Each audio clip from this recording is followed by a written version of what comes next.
नमस्कार, हस्तक्षेप में आपका स्वागत है। मैं हूं अमलेंदु। कल टीवी लाइव पर एक गंभीर परिचर्चा का आयोजन किया गया, जिसमें देश की राजनीति में हो रही उठापटक का विश्लेषण वरिष्ठ पत्रकारों द्वारा किया गया।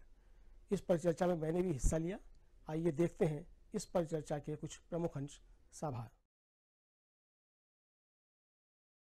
मोदी सरकार के शासन में जनता को आर्थिक, सामाजिक और राजनीतिक न्याय दिलाने के लिए राहुल गांधी 14 तारीख से सड़कों पर उतरने वाले हैं, जिससे सियासी समीकरण बदल सकते हैं। तो वहीं दूसरी तरफ आंध्र प्रदेश की वाईएसआर तेलंगाना पार्टी प्रमुख वाईएस शर्मिला अपनी पार्टी के साथ कांग्रेस में शामिल हो चुकी हैं। कल ये खबर आप लोगों ने देख ली थी। और राहुल गांधी को वो चाहती हैं कि वो प्रधानमंत्री बना पाएं, क्योंकि उनके पिता का सपना था कि राहुल गांधी को प्रधानमंत्री बनते हुए देखें। वाईएस रेड्डी, जो पहले कांग्रेस पार्टी से ही और एक लंबा वक्त और बहुत ही ईमानदार नेता के रूप में जाने जाते रहे, मुख्यमंत्री थे अविभाजित आंध्र प्रदेश के।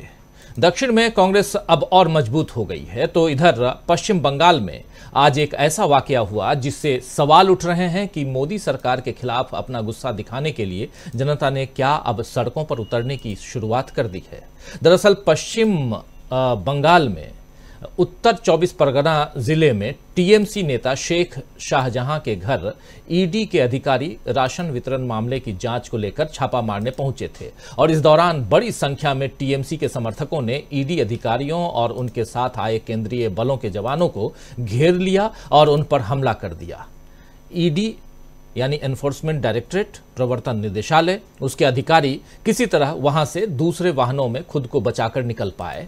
आप ये तमाम विजुअल्स देख रहे हैं, क्योंकि उनकी गाड़ियों में तोड़फोड़ की गई, चोटें आई, ये सब आप विजुअल्स में देख रहे हैं। और दरअसल दोस्तों, संवैधानिक संस्थाओं और जांच एजेंसियों के अधिकारियों पर इस तरह का कोई भी हमला सही नहीं कहा जा सकता है और इसके दोषियों को सजा मिलनी चाहिए। लेकिन यहां सवाल यह है कि आखिर लोगों का गुस्सा ईडी के अधिकारियों पर भड़का या फिर मोदी सरकार के लिए यह नाराजगी थी जो ड्यूटी कर रहे लोगों पर निकाली गई है। पिछले 10 सालों में मोदी सरकार पर कई इल्जाम लगातार लग रहे हैं और उन्हीं में से एक आरोप यह है कि जांच एजेंसियों का राजनीतिक मकसद के लिए दुरुपयोग किया जा रहा है। ED, CBI, income tax department, ये सारी महत्वपूर्ण एजेंसियां अब मोदी और उनकी सरकार की जेबी संस्थाएं बन गई हैं। मोदी सरकार ने इन संवैधानिक संस्थाओं की गरिमा को चोट पहुंचाई है और इसी का परिणाम आज पश्चिम बंगाल में देखने को मिला, जो विजुअल्स आप देख रहे हैं। अब चाहे राज्यपाल इस पर सख्ती दिखाएं या कोई और राजनीतिक बयानबाजी हो, उसके बाद से कई सारे राजनीतिक बयानबाजी हो भी रही हैं। कांग्रेस की तरफ से भी अधीर रंजन चौधरी ने अपनी बात रखी है, तो बीजेपी सीधे ममता सरकार की बर्खास्तगी की मांग कर रही है। लेकिन इस बात से इनकार नहीं किया जा सकता है कि मोदी सरकार के कारण ये नौबत आई है। पूरे देश में जहां भी चुनाव होते हैं, ईडी सक्रिय दिखती है। मोदी सरकार का जो लोग विरोध करते हैं, उन्हें जांच एजेंसियों का सामना करना पड़ता है। कल आप दिन भर खबर देख रहे थे, अरविंद केजरीवाल गिरफ्तार होंगे, अरविंद केजरीवाल गिरफ्तार होंगे, यही बातें हो रही थी। दरअसल इस तरह तो केवल राजनीतिक विरोधियों से निपटा जा सकता है दोस्तों, भ्रष्टाचार से नहीं निपटा जा सकता है। एनफोर्समेंट डायरेक्टरेट का काम क्या है? भ्रष्टाचार को रोकना। जब तक भ्रष्टाचार रहेगा, लोगों को न्याय नहीं मिल सकता है। और इसीलिए शायद अब राहुल गांधी न्याय दिलवाने के लिए फिर से यात्रा पर निकल रहे हैं।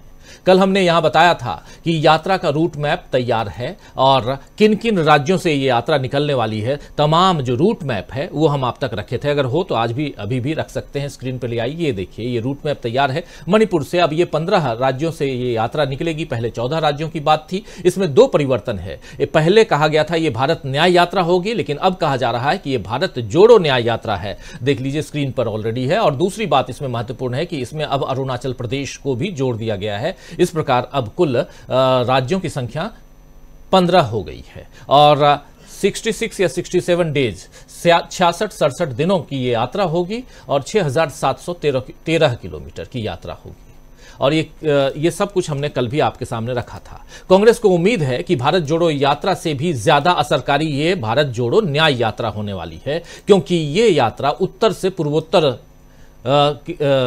के पूर्वोत्तर से, या कहें तो पूर्वोत्तर से, पूरब से पश्चिम की तरफ आएगी, उत्तर होते हुए, जिसमें बीजेपी ज्यादा मजबूत है। और ऐसे में इस बार राहुल गांधी का फोकस उन राज्यों पर ज्यादा है जहां पिछले चुनावों में कांग्रेस का प्रदर्शन बेहद कमजोर था।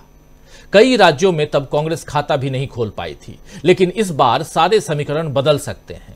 अब तो इंडिया के दल जिन राज्यों में हैं वहां से भी ये यात्रा गुजरेगी, तो जाहिर है कि इससे कांग्रेस और इंडिया दोनों मजबूत होंगे। तो एक तरफ राहुल सड़कों पर होंगे, तो वहीं दूसरी तरफ ईडी और ईवीएम के खिलाफ लोग सड़कों पर आ ही गए हैं। आज ही दिल्ली के पटियाला हाउस कोर्ट के गेट नंबर 4 से चुनाव आयोग मुख्यालय तक देश के वरिष्ठ वकीलों और सामाजिक कार्यकर्ताओं ने पैदल मार्च किया है। शाम के 4 बजे, ये विजुअल्स आप देख रहे हैं, और चुनाव आयोग को चुनौती दी है कि हमें आप 50 ईवीएम दीजिए, हम मिनटों में उसे हैक करके दिखा देंगे। आइए जरा सुनते हैं वकीलों ने क्या कुछ कहा है। महमूद प्राचा हैं और भानु प्रताप हैं, तमाम ये दोनों वकील आजू बाजू में दिखाई दे रहे हैं। जरा सुनते हैं बारी बारी से क्या कुछ कह रहे हैं ये लोग, सुनिए। और मोदी जी ईवीएम के माध्यम से ही जीत के आते हैं, अन्यथा हमें 50 ईवीएम देने में क्या दिक्कत है। हम पूरे देश में दिखा देना, सारा लाइव करके दिखाते हैं, पत्रकारों के बीच में दिखाते हैं ईवीएम कैसे हैक होती है, ईवीएम में किस तरह से रीप्रोग्रामिंग होती है। अगर हमें जाने नहीं दिया जा रहा, हमें गिरफ्तार किया जा रहा है, ये इस बात का सबूत है कि चुनाव तैयार है, चुनाव आयोग तैयार है, लेकिन सरकार बेईमान है। और उसकी तो भानु प्रताप सीनियर वकील हैं और इनके अलावा इनके बगल में महमूद प्राचा हैं, उनको भी सुन लेते हैं क्या कुछ कह रहे हैं, जरा इनको भी सुनाइए। पुलिस को इंस्ट्रक्शंस हैं हमें किसी भी हालत में रोकने की, क्योंकि उन्होंने चुनाव आयोग को बंदी बना रखा है। चुनाव आयोग हमें 50 ईवीएम देना चाहती है। अमित शाह साहब ने जिस तरीके से हमें बंदी बनाने की चेष्टा कर रहे हैं, उसी तरीके से चुनाव आयोग को भी बंधक बना के रखा है। हम ये बंधक नहीं बनने देंगे चुनाव आयोग को। हम ईवीएम लेंगे, किसी हालत में लेंगे, हर हालत में लेंगे, और चुनाव किसी हालत में ईवीएम से नहीं होने देंगे। ये हमारा देश से वादा है। पूरी दुनिया की कोई ताकत ईवीएम से इलेक्शन नहीं करा पाएगी। हम ये देश से वादा कर रहे हैं। कोई नहीं, अभी 50 मीटर भी नहीं हुए। मोदी जी पुलिस का इस्तेमाल बंद कर दें तो देश की जनता उन्हें एक भी वोट नहीं देगी। इसीलिए तो ईवीएम से इलेक्शन जीतते हैं वो, ईवीएम से इलेक्शन जीतते हैं वो, कोई जनता से इलेक्शन नहीं जीतते हैं वो। ये समझ लीजिए बात। आज हम देश की सारी जनता से आह्वान कर रहे हैं कि हम लोगों के साथ कुछ भी हो जाए, आप लोग ईवीएम से चुनाव नहीं होने देना, क्योंकि ईवीएम सबसे बड़ा धोखा है। अगर ईवीएम से चुनाव हुए तो मोदी जी इस देश को पुलिस राज बना देंगे, इस देश की सब अर्थव्यवस्था लूट के अडानी के हाथ में दे देंगे, पूरे देश को लूट के खा जाएंगे आरएसएस और बीजेपी वाले लोग। तो सुन रहे थे आप देश के वरिष्ठ वकीलों की अपनी बात, राय। ये जा रहे थे Patiala house court gate number 4 से निकले इलेक्शन कमीशन मुख्यालय के लिए, लेकिन वहां तक नहीं पहुंच पाए, उससे पहले ही इन्हें गिरफ्तार कर लिया गया। तो दोस्तों आइए आज न्यूज पॉइंट में चर्चा करेंगे कि किस तरह बढ़ रही है मोदी सरकार के खिलाफ लोगों की नाराजगी और कैसे सड़कों पर आ रहे हैं लोग। क्या 2024 बीजेपी के लिए बेहद मुश्किल होने जा रहा है। अभी आप देखिए, पहली तारीख से ट्रक ड्राइवर्स जो हैं वो हड़ताल पे थे और अभी भी उनकी हड़ताल खत्म नहीं हुई है। अभी भी बहुत जगह उनकी स्ट्राइक चल रही है और असम में तो इन लोगों ने 2 दिनों की हड़ताल का आह्वान कर दिया है। तो एक तरफ ट्रक ड्राइवर हैं, दूसरी तरफ ईडी के खिलाफ लोग सड़कों पे हैं, तीसरी तरफ आप देख रहे हैं कि ईवीएम के खिलाफ भी लोग सड़कों पे हैं। और कल दिल्ली के जंतर मंतर पर भी ईवीएम के खिलाफ प्रदर्शन होना है। आज दिल्ली के जंतर मंतर पर कुछ ड्राइवर्स, खासकर ट्रक ड्राइवर्स का जो प्रदर्शन है वो भी जारी है। तो बहुत सारी चीजें हो रही हैं इस देश में और इसलिए हम यहां समझना चाहते हैं कि क्या सड़कों पे जैसे लोग निकल के आ रहे हैं उससे आने वाले समय में राजनीति की दिशा क्या होगी। चलिए हमारे साथ कुछ बड़े साथी जुड़े हुए हैं इस चर्चा में, उनसे आपका परिचय करवाता हूं और आगे बढ़ते हैं। हमारे साथ देखिए इस वक्त 6 वरिष्ठ साथी जुड़े हुए हैं। हमारे साथ डॉक्टर राकेश पाठक जी हैं, हमारे साथ अनिल सिन्हा जी हैं, मीनू जैन जी हमारे साथ जुड़ी हुई हैं, हमारे साथ प्रशांत टंडन जी जुड़े हैं, डॉक्टर दीपक पाचपोर जी जुड़े हुए हैं और अमलेंदु उपाध्याय जी जुड़े हुए हैं। आप सबका स्वागत है, इस्तकबाल है। स्वागत इस्तकबाल आप तमाम दोस्त साथी शुभचिंतक आप सबका भी जो अब तक जुड़ चुके हैं, जो जुड़ने वाले हैं इस कार्यक्रम में। और सीधा मीनू जी आपके पास ही आना चाहता हूं, कैसे देखा जाए मीनू जी इसको? सड़कों पे लोग, पश्चिम बंगाल में लोग सड़क पे निकल के आ गए ईडी के खिलाफ। ईडी के विजुअल्स आप देख रही थी, ईडी के अधिकारियों के साथ जो कुछ हुआ उसको लेकर अलग अलग बातें हो रही हैं। आखिर ऐसी नौबत पहुंच क्यों रही है, ये सबसे बड़ा सवाल है। देश में ये जो अव्यवस्था का आलम है, ये अगर और गहराता है तो देश किस दिशा में जा सकता है, एक गंभीर चिंता का विषय है। सड़कों पे दिल्ली में भी लोग हैं, सड़कों पे पश्चिम बंगाल में भी लोग हैं, सड़कों पे वो लोग भी हैं जो सड़क पे गाड़ियां लेकर निकलते हैं, और किसान भी जल्दी ही सड़क पे आने वाले हैं। तो मोदी सरकार के खिलाफ जो नाराजगी का आलम है, इससे देश की सियासी तस्वीर क्या कुछ होने जा रही है, इसी पर आज चर्चा कर रहे हैं। ओपनिंग कमेंट आपसे।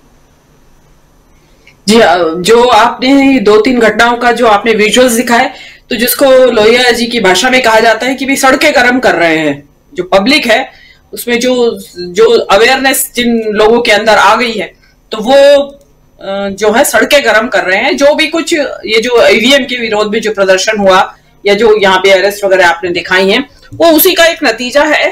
देखिए, अगर सड़क पे आके जनता ने आवाज उठाई तो उसका कुछ ना कुछ नतीजे तक वो जरूर पहुंचेगी वो चीजें। और जो ईवीएम का मुद्दा, जो मैं सबसे पहले उस पर बोल दूं कि इस पे आवाज उठाना बहुत जरूरी था, और आज सड़क पे जो आवाज उठाई गई है और आपने भी इसको दिखाया विजुअल्स, तो लोगों तक पहुंचे, और ताकि वो भी अपने अपने इलाकों में इस तरह की आवाज उठाए और आसपास अपने लोगों को अवेयर करें, तो इसी तरीके से अवेयरनेस फैलेगी कि कुछ लोगों ने दिल्ली में आवाज उठाई है, तो हमें भी अपने इलाके में आवाज उठानी चाहिए और इस बात पे लोग संगठित हों। तो आगे अगर ये मोमेंटम पकड़ता है ये आंदोलन, तो वो आगे काम आएगी। अब पैदा की हुई अवेयरनेस उसको बाद में एक बड़े जन आंदोलन का रूप देगी जो देशव्यापी हो सकता है। दूसरी बात, आपके बंगाल के बारे में आपने कहा, तो मेरा ये कहना है कि देखिए, सरकारी कर्मचारी के उसके काम में बाधा डालना अपराध की श्रेणी में आता है, ठीक है, वो अपराध है। लेकिन आप ये देखिए कि क्या रहा है वहां पे एक संस्था का, सरकारी संस्था का दुरुपयोग किया जा रहा है केंद्र सरकार के द्वारा, और आपने इतना भयंकर दुरुपयोग किया है कि लोगों ने डरना बंद कर दिया उससे। मुख्यमंत्री, 2 मुख्यमंत्रियों का नाम मैं लूं या नहीं लूं, केजरीवाल हैं या और जो हेमंत सोरेन है, वो उन्होंने यही इंप्रेशन आया है कि डरना बंद कर दिया है उन्होंने। और दूसरी बात जो ये बंगाल में हुआ है, देखिए, आप इतना भी मत डराइए पब्लिक को कि वो डरना ही बंद कर दे, और जब डरना बंद कर दे तो हथियार उठा ले या मारपीट पे उतारू हो जाए। ये आपका ही क्या धरा है, जो आपकी वेंडेटा पॉलिटिक्स है, जो आप प्रतिशोध की राजनीति करते हैं, ये उसका जवाब जनता दे रही है। उन्होंने हिंसा के जरिए दे दिया, नहीं तो मतदान के जरिए भी दे सकते थे, और वो देंगे, ये दिखा रहा है। ये जो प्रतिरोध है, जो हिंसक प्रतिरोध हुआ है, ये दिखा रहा है कि वहां से जवाब नेगेटिव में मिलेगा केंद्र सरकार को या भाजपा को। तो वो आपने जो ये नई कल्चर शुरू की है कि आप जो भी जरा भी आपको लगे कि ये आपके विरोध में जा रहा है या आपके काम का है या आप उससे डिफेक्शन करवाना चाहते हैं, दल बदल करवाना चाहते हैं, किसी तरह का दबाव डालना चाहते हैं, तो आप उठा के सरकारी संस्था, इसको ईडी आजकल इन्होंने सबसे बड़ा हथियार बनाया हुआ है, भेज देते हैं। लेकिन उसको ईडी जैसी संस्था को एक मजाक का विषय बन गया है। अभी लोग आपस में भी हंसी ठिठोली करते हैं, अरे भाई ज्यादा मत बोल, ईडी आ जाएगी तेरे पीछे। तो इतनी हंसी हो गई है उस संस्था की, तो उसमें लगता है कि आप, चलिए मैं कहती हूँ, आप विपक्ष के भ्रष्टाचार पे वार कर रहे हैं, करिए, लेकिन उसमें सेलेक्टिव क्यों होते हैं? जिस विपक्षी, वही जो बार बार कही जा रही है बात कि अगर वो विपक्षी आपके पाले में आ जाता है तो वो सारी कार्यवाही ईडी की बंद हो जाती है। तो इससे ये मैसेज सीधा सीधा जाता है, मूर्ख को भी समझ में आता है कि ईडी का दुरुपयोग हो रहा है। ये सरकार जो है प्रतिशोध की राजनीति के लिए या चुनाव जीतने के लिए, और फिलहाल तो मुझे ऐसा लगता है कि चुनाव आने तक इस देश के सभी नेता ईडी के वजह से या कोई और वजह से जेल की सलाखों के पीछे कर दिए जाएंगे। इनके पास बहुत सारे हथियार हैं, किसी को पेगासस लगाएंगे, किसी को बुलडोजर लगाएंगे, जो इनको, जिस नेता के ऊपर जो हथियार माकूल बैठेगा उसका इस्तेमाल करके ये सबको अंदर कर देंगे। तो जो आज पश्चिम बंगाल में हुआ है, देखिए, मुझे ऐसी आशंका है कि अगर ये इसी तरह चलता रहा इनका बेरोक-टोक, बेखटके, अनियंत्रित इस ईडी का दुरुपयोग, तो इस तरह की घटनाएं, राजीव जी, हिंसक जो प्रतिरोध विरोध हुआ है वो और जगह भी देखने में आएगा, क्योंकि इसको देख के हिम्मत बढ़ती है लोगों की, इस माहौल, इस आलम को, जो दृश्य दिखाई दे रहा है कि अब इनको हमें ही सबक सिखाना पड़ेगा। क्योंकि देखिए, विपक्ष के नेताओं के तो बस में नहीं है इनको सबक सिखाना, वो तो इस तरह की प्रतिरोध नहीं कर सकते, लेकिन जनता करेगी। अगर आप नहीं मानेंगे तो आप किसी भी संस्था का, संवैधानिक संस्था का एक सही मायने में उपयोग कीजिए। लेकिन आज आप देख रहे हैं कि संवैधानिक संस्थाएं हैं जितनी भी, चाहे वो स्वायत्त संस्थाएं हो चाहे कोई भी हो, वो सबका दुरुपयोग और सब दबाव में है, सब ही दबाव में है।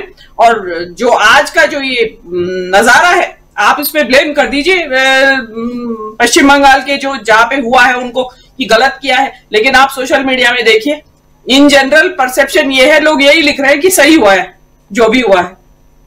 तो ये मेरा यही कहना होगा फर्स्ट राउंड में। तो जी बिल्कुल बिल्कुल। एक तरफ एनफोर्समेंट डायरेक्टरेट, इनकम टैक्स, चाहे सीबीआई, ये तमाम संस्थाएं जो हैं वो अपना काम कर रही हैं जिस भी ढंग से कहें, लेकिन दूसरी तरफ उसका विरोध भी हो रहा है। और इसका विरोध क्यों हो रहा है ये सोचने की बात है। और अगर विरोध हो रहा है, लोग सड़कों पे आ रहे हैं, तो कहीं ना कहीं आप जो कानून है उसको हाथ में तो ले ही रहे हैं, लेकिन आखिर ऐसी नौबत क्यों आ रही है? और यहां से ही सत्ता के विरोध की आवाज जो है वो ज्यादा तेज होती है। डॉक्टर राकेश पाठक जी, जरा आपसे समझना चाहता हूं कि ये अभी तक एनफोर्समेंट डायरेक्टरेट का, ईडी का विरोध इस ढंग से नहीं होता था, भले वो कोई भी राज्य हो, चाहे वो छत्तीसगढ़ हो कि वेस्ट बंगाल हो, कोई भी राज्य हो, लेकिन वेस्ट बंगाल में हुआ, ममता बनर्जी के ऊपर आरोप लग रहे हैं, उनकी एमएलए हैं शाहजहां, और उनके घर पर छापा और उसके लिए जो आए, जो कुछ भी हुआ। लेकिन दूसरी तरफ यही नहीं हो रहा है, विरोध के कई अलग अलग सुर दिखाई दे रहे हैं। अभी आपने देख लिया ईवीएम को लेकर इसी दिल्ली में वो उनको गिरफ्तार किया गया, कल भी प्रदर्शन है इसी दिल्ली में है। और उसके अलावा ड्राइवरों का देख रहे हैं, किसानों का देख रहे हैं, युवाओं का देख रहे हैं, अग्निवीर को लेकर बहुत सारी बातें हो रही हैं। तो आने वाले समय में जितने विरोध प्रदर्शन हैं, इन विरोध प्रदर्शनों को रोकने की कोशिश भी होगी। जब जब दबाए जाएंगे, सप्रेस करने की कोशिश होगी, तो देश की राजनीति एक दिशा बदलेगी। कैसे आप इसको देखते हैं? और खासकर जो कुछ बंगाल में हुआ है, वहां से क्या संदेश मिलता है? देखिए राजीव जी, हमारा देश पिछले कई सालों से एक अजीब से उद्वेलन का शिकार है। पूरा समाज छोटी छोटी बातों पर उबलता रहता है और इसके पीछे सरकार, सत्ता में बैठे लोग, उनकी रीति नीति, उनकी बोली बानी, उनकी कथनी करने का बहुत बड़ा योगदान है। मैं ये नहीं कहूंगा कि इससे पहले जो हमारी संवैधानिक संस्थाएं हैं, सरकारी इकाइयां हैं, विभाग हैं, एजेंसीज हैं, उनका दुरुपयोग नहीं होता था। अब इतना भर होता रहा होगा जितना आटे में नमक, लेकिन अब तो नमक ही नमक है, आटा तो चुटकी भर बचा है। जितनी संवैधानिक संस्थाएं हैं, जितनी स्वायत्तशासी इकाइयां हैं, वे सब सत्ता का औजार बन गई हैं।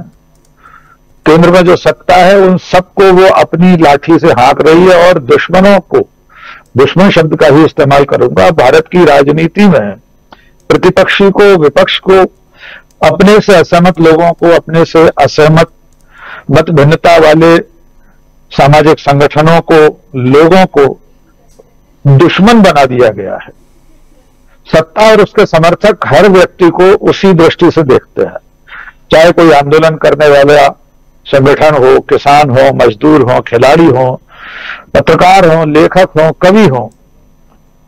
और इन सबको रोकने के लिए, इन पर अंकुश लगाने के लिए जो सरकार के हाथ में पहने नुकीले औजार हैं, उनमें ईडी है, सीबीआई है, एनआईए है, निर्वाचन आयोग है, केंद्रीय सतर्कता आयोग है, ये सारे विभाग और संस्थाएं जिनका काम है सरकार से इतर स्वतंत्र रूप से अपना काम करना और पूरी विनम्रता से जो सबसे बड़ा पाया है लोकतंत्र का, न्यायपालिका, उसे भी इसमें जोड़ दीजिए। अब वहां से भी अब न्याय की आशा लोगों को नहीं रही है। तो जब सत्ता इस तरह से एजेंसीज का दुरुपयोग करती है तो उसका परिणाम वही होता है जो आज पश्चिम बंगाल में हुआ। मैं और आप, हम सब इस पटल पर जितने लोग हैं, अभी मीनू जी ने भी कहा, हम में से कोई भी हिंसा की हिमायत नहीं कर सकता। हम में से कोई नहीं कहेगा कि सरकारी विभागों को, सरकारी अफसरों को, चाहे वो मामूली सिपाही हो पुलिस का, चाहे वो स्कूल में पढ़ाने वाला अध्यापक हो, पटवारी हो, तहसीलदार हो, किसी के साथ भी ऐसी हिंसा स्वीकार नहीं की जा सकती। लेकिन यहां तक नौबत आई कैसे? नौबत इसलिए आई है उसको भी हम एक बार जांच लेते हैं राजीव जी। कई बार ये आंकड़े आ चुके हैं, कई बार प्रशांत जी गिरा चुके हैं। ईडी ने अब तक पिछले 9 साल में कितने छापे मारे, कितने लोगों पर कार्रवाई की, उसका अगर प्रतिशत निकालेंगे तो 95% लोग इन एजेंसियों के जो शिकार हुए हैं वे विपक्ष के लोग हैं, विपक्ष से संबंधित लोग हैं, चाहे वे व्यापारी हों, अधिकारी हों या गैर भाजपा शासित राज्यों में पार्टी के पदाधिकारी, विपक्ष के मुख्यमंत्री या उनके सहयोगी हों। अच्छा, जितने लोगों पर कार्रवाई होती है उनमें सजा का अनुपात कितना है वो भी हम देखते हैं कि कितने लोगों को पनिशमेंट हुआ, कितने लोगों को सजा मिली। उसमें भी दिखता है कि अंत में जाके ये कार्रवाइयां विफल हो जाती हैं। तो जब सरकार ही इस तरह से इन्हें हथियार बनाकर इस्तेमाल करेगी, लोकतांत्रिक संस्थाओं को दबाने की कोशिश करेगी, तो इस तरह की घटनाएं बढ़ेंगी। खासतौर से अब चुनावी वर्ष है राजीव जी, दिन महीने घंटे ही बाकी हैं लोकसभा चुनाव में। बीजेपी के सामने, मोदी के सामने कई चुनौतियां हैं, जिनमें एक बड़ी चुनौती इंडिया नाम का गठबंधन है। तो अब निशाने पर वे सारे लोग हैं जो इस गठबंधन में शामिल हो सकते हैं या शामिल हैं, आगे चुनौती बन सकते हैं। तो सरकार की ये कार्रवाइयां बढ़ेंगी तो जन आक्रोश भी बढ़ेगा।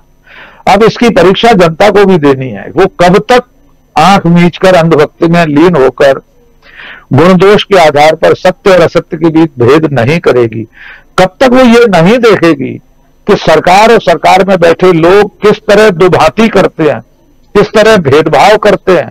कानून का डंडा नाम देखकर, सरनेम देखकर, दाढ़ी मूछ देखकर जब चलता है तो धीरे धीरे बहुसंख्यक समाज को भी एक न एक दिन तो ये स्वीकार करना पड़ेगा, समझना पड़ेगा कि वो जिस तरह के निजाम में रह रहा है अंततः उसका शिकार उसे भी होना है, सबका नंबर आएगा।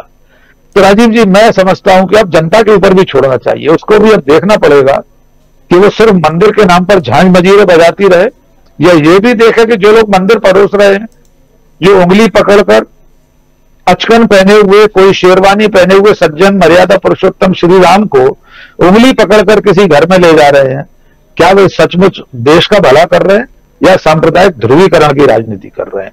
ये सोचने की जिम्मेदारी अब देश की है। हम और आप तो आवाज लगा सकते हैं, उस आवाज लगा रहे हैं। जी राजीव जी, बिल्कुल बिल्कुल, सोचने की जिम्मेदारी देश की है, देश की जनता की है। लेकिन देश की जनता अब शायद थोड़ा थोड़ा ही सही लेकिन जाग रही है, और जो कुछ हो रहा है वो कहीं ना कहीं एक दबाव बनाने की कोशिश भी है सत्ता पक्ष पे। और दबाव अगर सत्ता पक्ष पे रहता है तभी तो सत्ता पक्ष अच्छे से चुस्त दुरुस्त होकर अपना काम कर पाता है।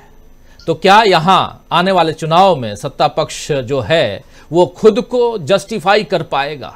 बड़ा सवाल है। लेकिन उसके अलावा जो कुछ हो रहा है उसको अगर देखा जाए, चाहे ईडी के ऊपर, एनफोर्समेंट डायरेक्टरेट के अधिकारियों के ऊपर हमला हो, या फिर इसकी नौबत आई क्यों, एक बड़ा सवाल है। आखिर ऐसी नौबत क्यों आई कि चाहे ईडी हो, चाहे सीबीआई हो, चाहे आईटी हो या ऐसी जांच एजेंसियां, इन पर विश्वास खोता, ये खुद विश्वास खोते जा रहे हैं अपने देश के नागरिकों से। वो नागरिक बाहर निकलकर क्यों इनके खिलाफ हो गए हैं? सवाल तो बहुत हैं। लेकिन उसके साथ साथ जो सत्ता पक्ष है वो क्या कुछ कर रहा है? दबाने की कोशिश जो अभी आप ईवीएम के लिए जो देश के वरिष्ठ वकीलों को आप देख रहे थे, वो कह रहे हैं कि मुझे अभी गिरफ्तार किया जा रहा है, और कह रहे हैं, अपील कर रहे हैं जनता से कि आप कभी भी ईवीएम से मत वोट देना। एक बार फिर से जरा दिखाइए भानु प्रताप जी जो बात कर रहे थे, जरा एक बार फिर से ले आइए स्क्रीन पे, और फिर उसके बाद आता हूं प्रशांत टंडन जी के पास में और समझते हैं। जरा एक बार ले आइए जो वकीलों का जो आंदोलन चल रहा है, भानु प्रताप। हाँ, पुलिस हमें गिरफ्तार कर रही है और इलेक्शन कमीशन तक नहीं जाने दे रही। ये इस बात का सबूत है कि ईवीएम में गड़बड़ी है, ईवीएम में बेईमानी है, और मोदी जी ईवीएम के माध्यम से ही जीत के आते हैं। अन्यथा हमें 50 ईवीएम देने में क्या दिक्कत है? हम पूरे देश में दिखा देना, सारा लाइव करके दिखाते हैं, पत्रकारों के बीच में दिखाते हैं ईवीएम कैसे हैक होती है, ईवीएम में किस तरह से रीप्रोग्रामिंग होती है। अगर हमें जाना नहीं दिया जा रहा, हमें गिरफ्तार किया जा रहा है, ये इस बात का सबूत है कि तैयार है, चुनाव आयोग तैयार है, लेकिन सरकार बेईमान है और उसकी पोल ना खुल जाए, ईवीएम की धांधली ना खुल जाए, इसलिए हमें नहीं जाने दिया जाए। चुनाव आयोग से हम वादा करते हैं चुनाव खुली चुनौतियां। प्रशांत जी, ईवीएम को लेकर बहुत चर्चा हुई और चर्चा अभी जारी रहेगी, क्या कुछ कहेंगे इस सबको देख के? जी राजीव जी, ईवीएम पे मैं बात करूं एक, क्योंकि जो चर्चा चल रही थी इन्फोर्समेंट डायरेक्टरेट को लेकर, तो उसमें एक घटनाक्रम की चर्चा करना चाह रहा हूं जी। राजीव जी, इन्फोर्समेंट डायरेक्टरेट बीजेपी के गुर्गे की तरह काम करने लगा।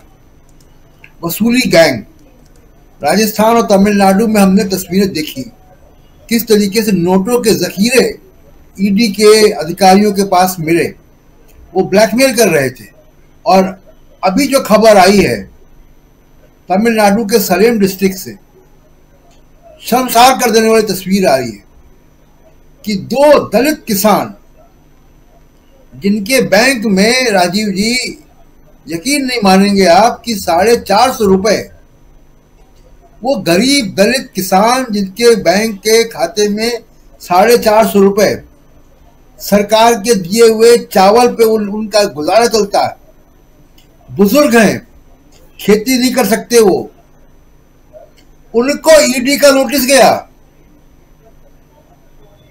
मनी लॉन्ड्रिंग एक्ट के तहत, जिसके बैंक में 450 रुपए है, जो 70-80 साल का बुजुर्ग है, कि दलित है, किसान है, गरीब है, सरकार के अनाज पर आश्रित है, उसके ऊपर मनी लॉन्ड्रिंग एक्ट का नोटिस भेजा ईडी ने। क्यों भेजा? उनकी जमीन पर निगाह स्थानीय बीजेपी के नेता की है, लैंड डिस्प्यूट चल रहा है। तो बीजेपी के नेता इन्फोर्समेंट डायरेक्टरेट को अपने गुर्गों की तरह इस्तेमाल कर रहे हैं जमीन कब्जे के लिए जी। आज के इंडियन एक्सप्रेस में बड़ी लंबी खबर इस बारे में छपी है, देखी जा सकती है जी। शर्मसार करने वाली तस्वीर है। वो गरीब किसान, दलित किसान, जिनके पास पैसा नहीं है, 1000 रुपये महीना की पेंशन मिलती है, उनको मनी लॉन्ड्रिंग एक्ट, अडानी जी घूम रहे हैं, उनको सुप्रीम कोर्ट कोई मेरिट नहीं दिखाई देता है, लेकिन गरीब किसान जो है वो नहीं रह सकता इस देश में। तो बहुत ही शर्मनाक है। और ये जनता गुस्सा, मैं ये तो नहीं कहूँगा कि जायज है, लेकिन ये कि गुस्सा तो आएगा लोगों को। आप सोचिए वहां के गरीब किसानों पर क्या बीतेगी। 50,000 रुपए का लोन लिया राजीव जी, जमीन गिरवी रख के उन किसानों ने ईडी का मुकदमा लड़ने को। 250 किलोमीटर दूर चेन्नई से रहते हैं, सलेम में। वो शर्मनाक है, इस देश के लिए शर्मनाक है, और इन्फोर्समेंट डायरेक्टरेट के लिए शर्मनाक है कि इतनी बड़ी संस्था वो मोनू मानेसर की तरह काम कर रही है। अब जहां तक बात है ईवीएम की, देखिए ईवीएम पे लगातार चर्चा है। ईवीएम पे बिल्कुल शक की आप उसको हरी झंडी, ग्रीन सिग्नल नहीं दे सकते जब तक कि वो जो बैलेट पेपर है वो हमारे हाथ में नहीं आता। 3-4 प्रमुख बातें हैं। ईवीएम का डिप्लॉयमेंट इलेक्शन कमीशन नहीं करता है। जिला मुख्यालय में ईवीएम रखी हुई, कौन सी ईवीएम किस पोलिंग स्टेशन में जाएगी, इसका डिप्लॉयमेंट इलेक्शन कमीशन नहीं करता है। इलेक्शन कमीशन तय नहीं करता है कि ये ईवीएम इस पोलिंग बूथ में जाएगी। ये जो ईवीएम की कंपनी है, जिसकी कंपनी है ECIL या भारत इलेक्ट्रॉनिक लिमिटेड, वो और जिला मुख्यालय तय करता है।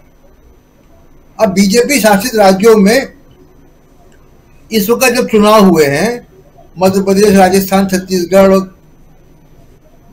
मिजोरम और तेलंगाना में, वहां पर जिनकी भी सरकारें हैं, उन सरकारों के अधीन जो अधिकारी हैं उनके कब्जे में ईवीएम है। बने रहिए, परिचर्चा अभी जारी है। वीडियो को लाइक और शेयर कर दीजिए और चैनल को सब्सक्राइब कर लीजिए। आइए आगे सुनते हैं इस परिचर्चा।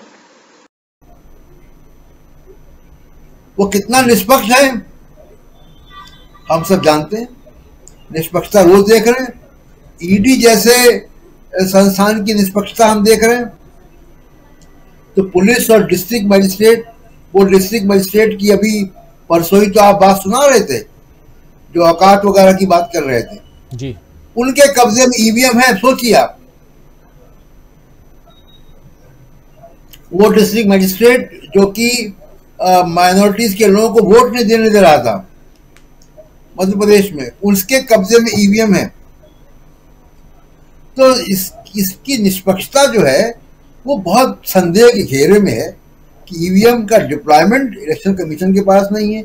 और सबसे बड़ी बात कि उसकी जो पर्ची है, जब तक वो मतदाता के हाथ में नहीं है तब तक जो है वो ईवीएम संदेह घेरे में रहेगी। मतदाता अपनी पर्ची डाले बक्से में, वो काउंट हो। जिसको देखिए, ईवीएम से आपको बड़ी मोहब्बत है मशीन से, आप उसको कलेजे से लगाए रखें जी।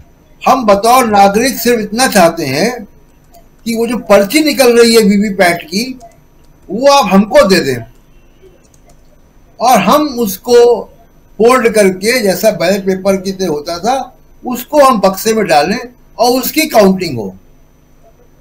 इसमें क्या दिक्कत है? ये तो आसान सा काम है। आप ईवीएम को लगाए रखें अपने कलेजे से, मशीन से अगर आपको मोहब्बत है तो।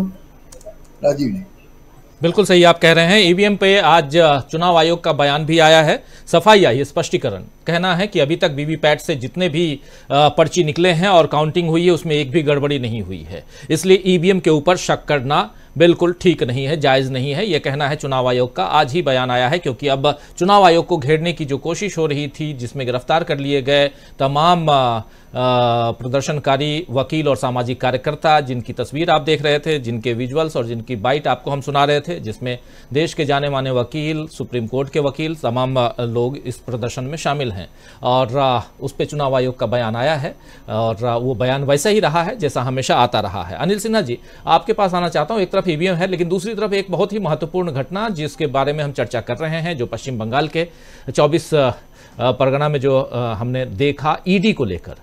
यहां से देखिए, अभी दो घटना घटी थी जिसमें ईडी के अधिकारी, एक तो राजस्थान में ही ईडी के अधिकारी रिश्वत लेते हुए पकड़े गए थे, लेकिन अब ईडी के अधिकारियों को दौड़ा दौड़ा कर अगर पीटा जाए, खदेड़ा जाए, तो कुछ तो गड़बड़ है इस देश में।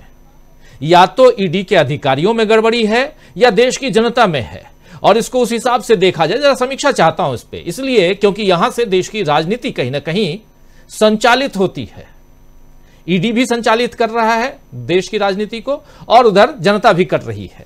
जनता तो करती ही है, इसलिए अगर उसमें ईडी सीबीआई, कभी सीबीआई को पिंजरे का तोता कहा जाता था यूपीए की सरकार में, इसलिए भी जरूरी है कि इसकी समीक्षा हो और इसके अंदर तक जाया जाए, समझा जाए कि क्या अब ऐसे ही संचालित होती रहेगी देश की राजनीति, या हाथ में कुछ और आएगा, जहां हम वोट देंगे, हमारा वोट जो है वो वहीं जाएगा जिसको हम वोट देके आए हैं। अनिल सिन्हा साहब, है उसमें मैं तो आपको कहूंगा क्या कि बीजेपी जो जिस तरह से कर रही है इस्तेमाल, वो तो एक अलग पक्ष है, लेकिन सबसे बड़ा है कि जो इंस्टीट्यूशंस को उसको डिवैल्यू कर देना, उसका वैल्यू नहीं रहने देना, वो सबसे बड़ा मुद्दा है। ईडी पे के लोगों को खदेड़ना, लोगों को मारना, पहले आपको ध्यान होगा कि अगर पुलिस आ गई घर पे तो या सीबीआई वगैरह का कहीं रेड होता था तो लोगों को मतलब सोचना पड़ता था कि भाई ये सीबीआई की रेड हो रही है, तो जो सैंक्टिटी है, उसकी इंटेग्रिटी है इंस्टीट्यूशंस की, वो मैं चिंता इस बात की तो मुझको है ही कि किस तरह से इस्तेमाल कर रहे हैं। और ये जो एजेंसियां अपने को इस्तेमाल करने के लिए इस तरह से अपने को प्रस्तुत कर दी है उन्होंने अपने को उनके पास में। लेकिन उससे बड़ी बात है क्या कि जो इकबाल है स्टेट का फेलियर, और उसको ये करना, और ये स्टेट को फेल करा रही है बीजेपी ये करके। ये सिर्फ इस्तेमाल तक का मामला नहीं है, क्योंकि आप देखिए, और उसको मुझको मतलब कि देखिए कि बड़ी कंस्पिरेसी जो है लोकतंत्र के खिलाफ, इसको मानना चाहिए। इसको सिर्फ पक्ष और निष्पक्ष होने का सवाल नहीं है, क्योंकि अभी देखिए वो जो घटना चेन्नई वाली बता रहे थे, मैंने उसको वो घटना के बारे में जो लोकल अखबार है, मतलब लोकल डिजिटल चैनल्स हैं वहां के, उसको मैंने देखा चेन्नई का, जो मतलब तमिलनाडु में, वो भयानक है। उनके अकाउंट में 450 ये रुपया है, सो तो है ही। 6 एकड़ जमीन है उनको, जिस पर नजर है उस सलेम डिस्ट्रिक्ट के सेक्रेटरी का, बीजेपी सेक्रेटरी का, और उसको सम्मन कर दिया आने के लिए। वो सम्मन जाने के लिए उनके पास पैसे नहीं थे, तो उन्होंने अपनी जो जमीन को गिरवी रख के वो किया है। और उसका दोष सिर्फ इतना था कि वो जो कोशिश कर रहे थे तो उसने मुकदमा भी डाला और उन पर क्रिमिनल केस भी कर दिया, जिसके कारण उसको जेल जाना पड़ा। तो उसके मुझ के सवाल हो गया वो, और ईडी का उसने इस्तेमाल किया ऐसे जैसे कि लोकल पुलिस का इस्तेमाल करते हैं।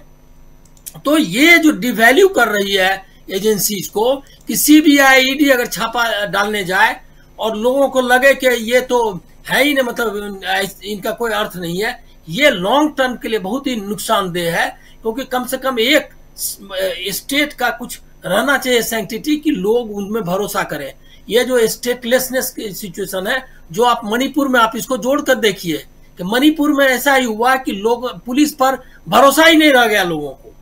और जो वहां के कुकी समुदाय है उसने बकायदा कहा कि भाई इन पर कोई भरोसा नहीं है, मतलब उन था ही नहीं, क्योंकि उन्होंने हथियार बांट दिए एक खास समुदाय को और दंगे करवाए। एक तरह सोचिए ना, तो ये जो स्टेटलेसनेस की सिचुएशन है, स्टेट को इस तरह से खत्म कर देने वाला बीजेपी वही कर रही है। और चलाएगा कौन स्टेट चलाएगा जो नॉन स्टेट एक्टर्स है, जैसे बीजेपी का कैडर्स चलाएगा, आरएसएस का कैडर्स चलाएगा। और कई लोगों को मतलब जानते होंगे कि किस तरह से उनका हस्तक्षेप जो है एडमिनिस्ट्रेशन पे, मतलब वो जो कि रिस्पॉन्सिबल मेरा है कि अगर मान लें पॉलिटिकल पार्टी, अगर बीजेपी का आदमी या कांग्रेस का आदमी अगर इन्फ्लुएंस करता है कोई चीज को, तो उसकी बात समझी जा सकती है क्योंकि वो रिस्पॉन्सिबल है, उसको चुनाव लड़ना है। लेकिन आरएसएस को कोई चुनाव नहीं लड़ना है, उसके कैडर्स अगर डिक्टेट कर रहे हैं। और ये खबरें आ रही है, बहुत सारे लोग बताते हैं कि किस तरह से वो डिक्टेट कर रहे हैं एडमिनिस्ट्रेशन को और इस तरह की चीजों को। तो वो है, तो मैं इसमें सबसे जो चिंता का विषय देखता हूं वो ये है कि स्टेटलेसनेस क्रिएट कर रहे हैं लोगों को। अविश्वास अगर इस तरह से ये में हो गया, अगर स्टेट के जो ये है, तो कल को अगर कोई दूसरी सरकार भी आती है, मतलब लोकतंत्र में आपके पास जो है, जो आपने तैयार किया है इतने समय की ब्यूरोक्रेसी तैयार की, पक्षपात और ये तो है, उनमें उन पर आरोप भी लगते रहे।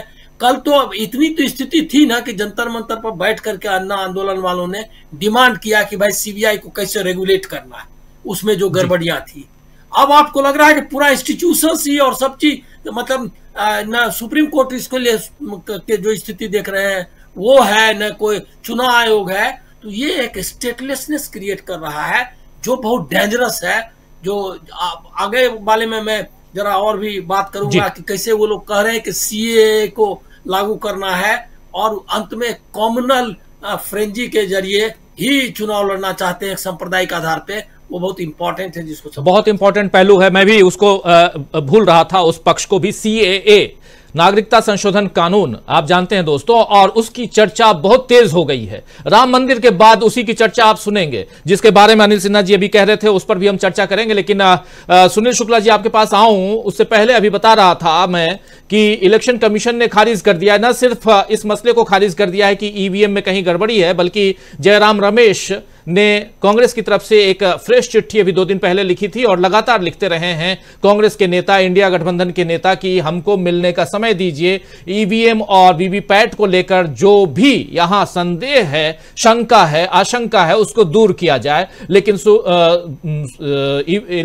इलेक्शन कमीशन ने, मुख्य चुनाव आयुक्त ने इस बात को खारिज कर दिया है कि इस मसले को ऑलरेडी सुलझाया जा चुका है। सुप्रीम कोर्ट और हाई कोर्ट ने इस पर अपना फैसला सुना दिया है, कहीं कोई गड़बड़ी नहीं है, इसीलिए आपकी चिट्ठी में कुछ भी नयापन नहीं है, हम अब इसके लिए मिलने के लिए राजी नहीं है। यानी चुनाव आयोग बिल्कुल नहीं मिलना चाहता कांग्रेस के नेताओं से या इंडिया गठबंधन के नेताओं से, और जो लोग सड़क पे हैं उनको गिरफ्तार किया जाता है।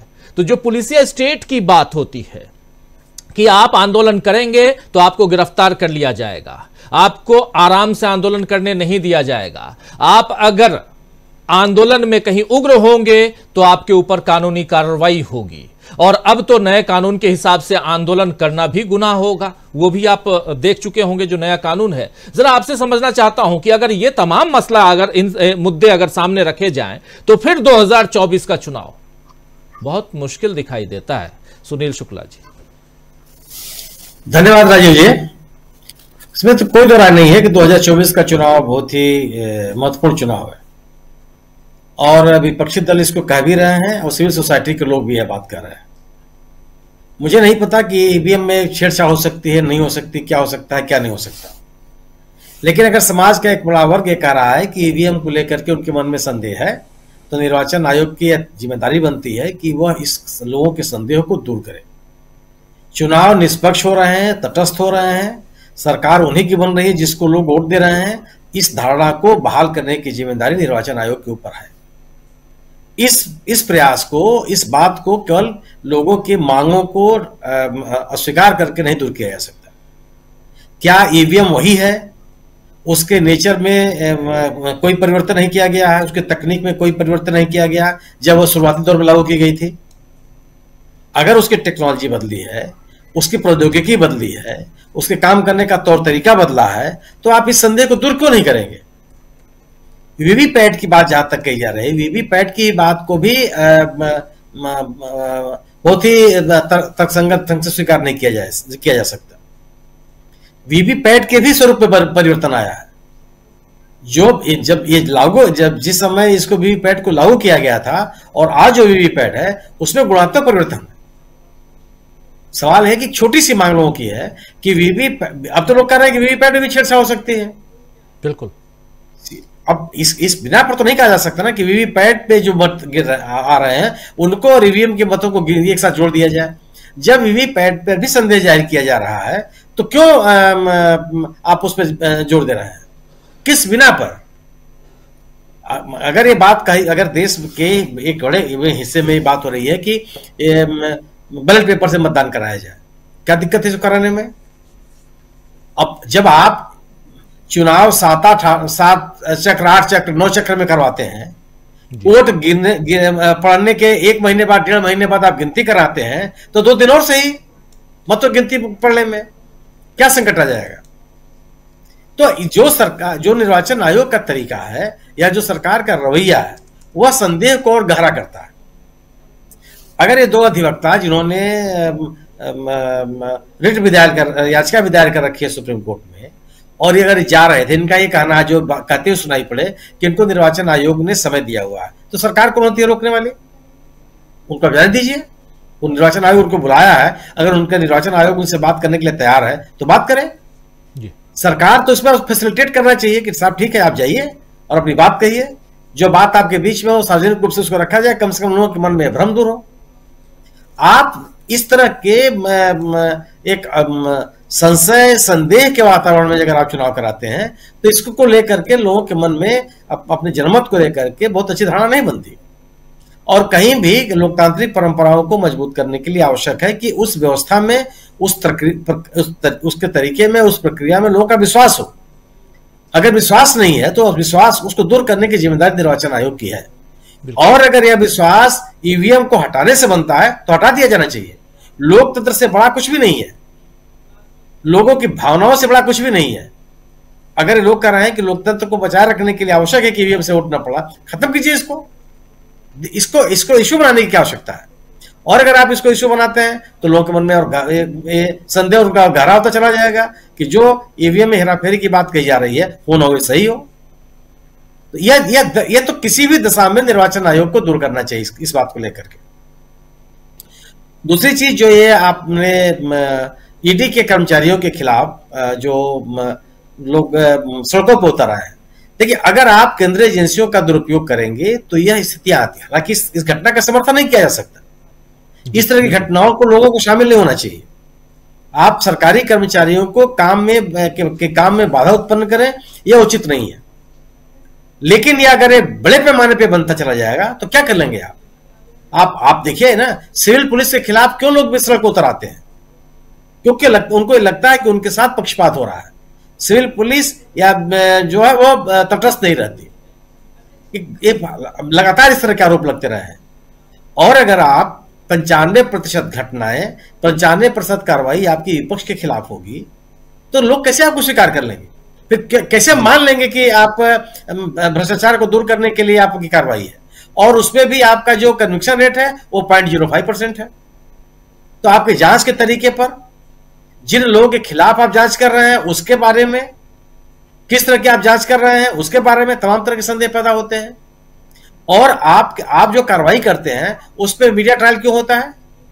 आप जो कार्रवाई करते हैं, जो कुछ भी आप कार्रवाई कर रहे हो, कोई दल विशेष उस पर टिप्पणी करने वाला कौन होता है? और आज तक आपने रोकने की कोशिश क्यों नहीं की? अगर कानूनन आपको अधिकार दिया गया, ईडी को अधिकार दिया गया कि उसको अपना एफआईआर आरोपी को देने का अधिकार नहीं है, गोया कि अगर आपको इतने अधिकार दिए गए हैं तो आपको यह भी आपकी जिम्मेदारी बनती है कि जिसके खिलाफ आप कार्रवाई करने जा रहे हैं उसका मीडिया ट्रायल ना हो। आपकी कार्रवाई पब्लिक डोमेन में कैसे आ जाती है, खासतौर से एक दल विशेष के पास कैसे आ जाती है? और आप एक दल विशेष को क्यों इस तरह के टीका टिप्पणी की अनुमति आप देते हैं? और अगर आपके काम करने का तरीका यह होगा तो ये अगर कई लोग उग्र हो जाएंगे।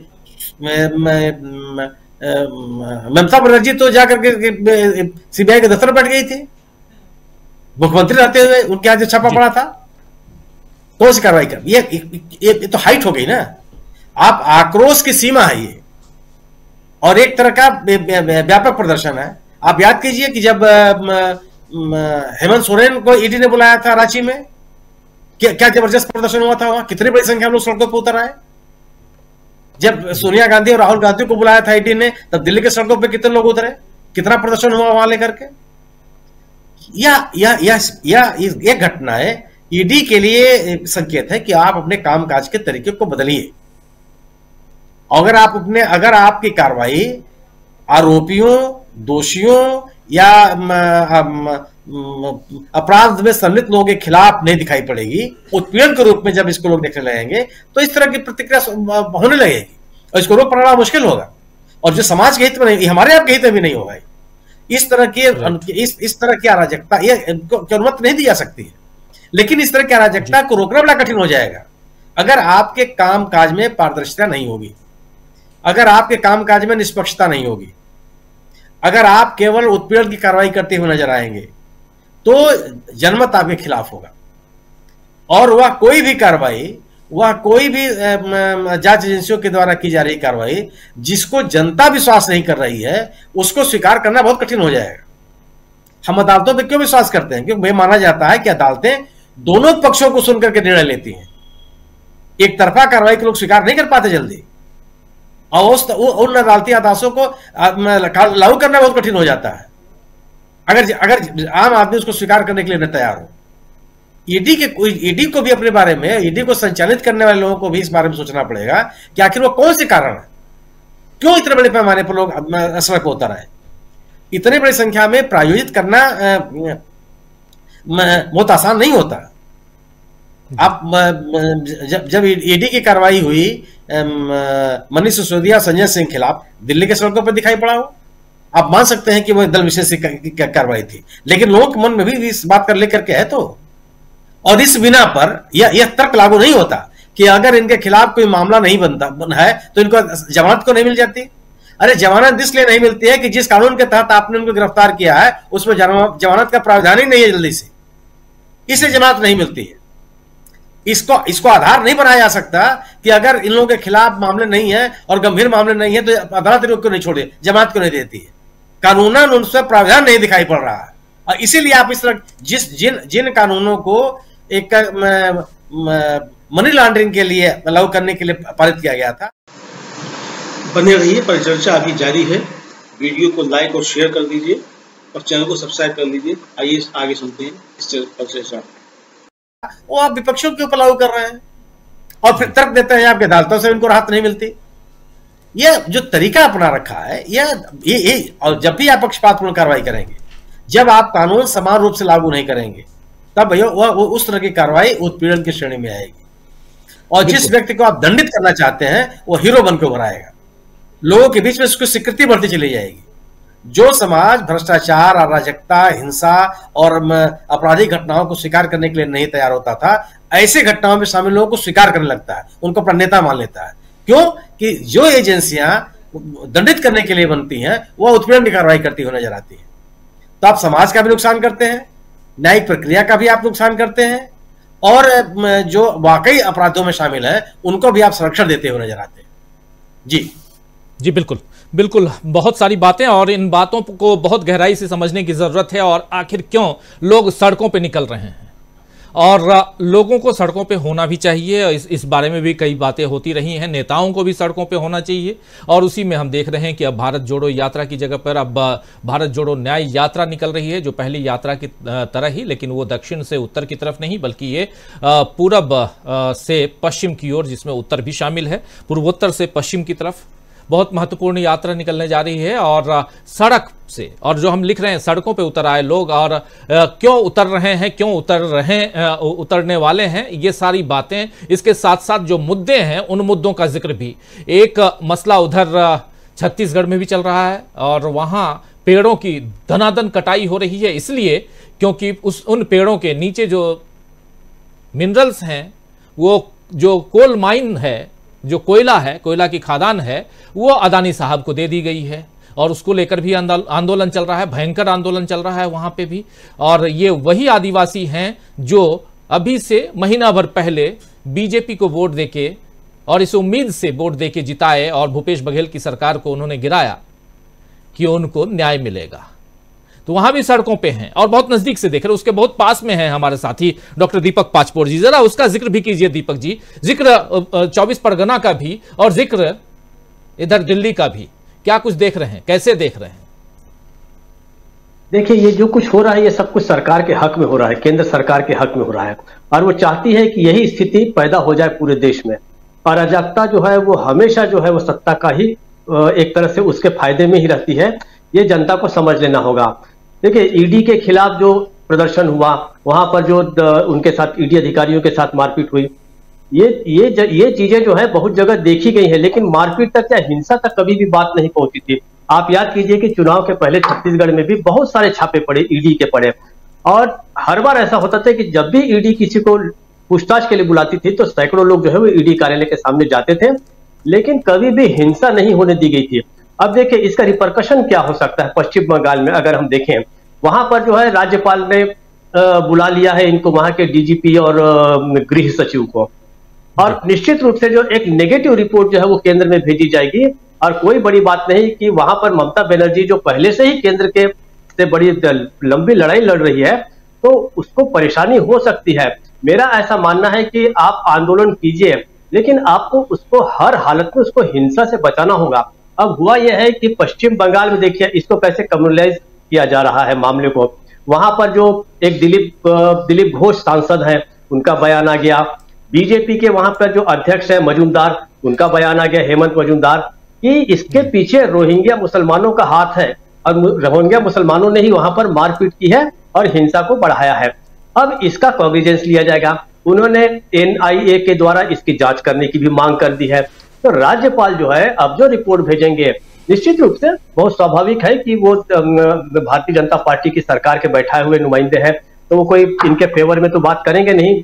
तो सबसे पहली बात यह है कि बहुत नाजुक दौर पे भारत खड़ा है, लोकतंत्र की सबसे निर्णायक लड़ाई आप लड़ने जा रहे हैं। और सबसे पहले तो मेरा ऐसा मानना है कि अपने आप को आपको हिंसा से हर हाल में बचाना ही होगा, वरना ये सारा का सारा जो है वो जाएगा इनके फेवर में।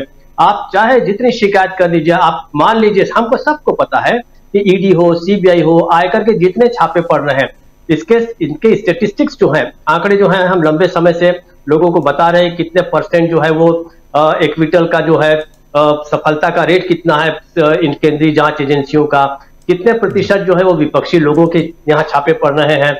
लेकिन इन सब के बावजूद जैसे ही हिंसा होती है, और वो कोई भी विपक्षी दल के द्वारा होगी, गैर भाजपाइयों को तो हर चीज की छूट है, आप हिंसा कीजिए, जो कीजिए, आप दूसरे नामों से राम मंदिर को बम से उड़ाने की ईमेल भी भेज दीजिए, आपको सब छूट है। लेकिन अगर आप विपक्ष में हैं और आप ऐसे दौर पर खड़े हैं जहां पर आपको 2024 तक इस लड़ाई को ले जाना है, और बहुत अच्छे ढंग से ले जाना है, निर्णायक ढंग से ले जाना है, तो सबसे पहले तो है कि आपको हिंसा से बचना ही होगा। ये अराजकता पूरे देश में फैले, ये तो भारतीय जनता पार्टी चाहती ही है। उनका प्रशासन के बल पे वो कुछ नहीं कर सकते। प्रशासन एक तरह से जब अराजकता हो जाएगी, व्यवस्था विहीन पूरा समाज बन जाएगा, तब असली खेल जो है वो ऐसी पार्टियों का, फासिस्ट पार्टियों और संगठनों का काम जो है वो बहुत आसान होता है। तो हमें सबसे पहले तो इस बात को समझ लेना होगा। इसलिए चाहे वो हसदेव से शुरू कीजिए आप, चाहे इस समय देश में जहां जहां आंदोलन चल रहे हैं और जितने होने वाले हैं, आप देखिए बस ड्राइवरों और कंडक्टरों ने भी जो आंदोलन किया, 1.5 दिन के अंदर सफलता मिल गई उन्हें राजीव जी। तो इसका एक बड़ा कारण था कि उन्होंने अपनी ओर से ऐसा कोई काम नहीं किया। जो कुछ थोड़ा बहुत उनमें आंतरिक झगड़े हुए, कुछ लोग बस चला रहे थे, उनके ड्राइवरों को उन्होंने उतारा, ये सब वीडियो हम देख रहे हैं, वो भी कोई बहुत अच्छे वीडियो नहीं थे। लेकिन इसके बाद भी उन्होंने किसी पब्लिक प्रॉपर्टी को नुकसान नहीं पहुंचाया, कहीं पथराव नहीं किया, या किसी कलेक्टर ने अगर उसे गाली दी तो उसने बहुत आराम से बोल दिया कि यही तो हमारी लड़ाई है। यही जवाब होना चाहिए और यही एक कूल अंदाज होना चाहिए लड़ाई लड़ने का, वो अंदाज लाना बहुत जरूरी है। दूसरी बात मैं कह के खत्म करूंगा क्योंकि बाकी काफी चीजें इस पे कही जा चुके हैं। ईवीएम के बारे में जो है आज निर्वाचन आयोग ने जो बयान दिया है कि हमें इस मशीन पर पूरा फेथ है, मतलब निर्वाचन आयोग का कहना है कि इस मशीनों पे हमें पूरा विश्वास है। अरे भाई, आपके विश्वास की बात ही नहीं है, विश्वास तो जनता की बात है। आप जनता के लिए बने हैं, आप जनता का काम कर रहे हैं, जनता आपके लिए नहीं है। विश्वास अविश्वास जो है वो जनता का है, इसलिए आपको उसे दूर करना होगा।